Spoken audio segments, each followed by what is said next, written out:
Bonjour, aujourd'hui nous allons voir comment on enfile une recouvreuse Babylock, en particulier le super système surjet-d'air des Babylock. Alors c'est un tuto qui conviendra aussi bien aux surjeteuses qu'aux recouvreuses Babylock, puisque pour ces deux machines le système fonctionne de la même façon. Et donc ici ce sera plus pédagogique parce que nous n'avons qu'un fil à enfiler surjet-d'air, celui du boucleur. Donc ici le fil pour le boucleur, donc on le passe dans le guide fil, ensuite on revient ici dans cet autre guide fil avant de le faire passer comme ceci par dessous, hop, dans le disque de tension du boucleur. Voilà, donc on vérifie qu'il est bien passé, on met à fond, on tire, on voit si ça résiste, c'est bon, on est bien passé dans les disques de tension. Voilà, donc là je le règle. Et puis ici, il va falloir l'enfiler dans ce petit trou. Mais avant cela, il va falloir préparer la machine pour l'enfilage surjet-d'air. Et donc ici, il va falloir aligner ces parties en métal. Et pour cela, tout simplement, on saisit le volant de la machine qui est sur la droite, sur le côté droit. Et ici, on va mettre son doigt.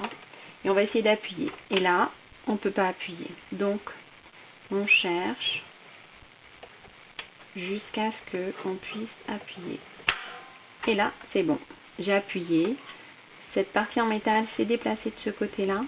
Vous verrez pourquoi tout à l'heure. Et ici, les tubes du système J-d'air se sont refermés.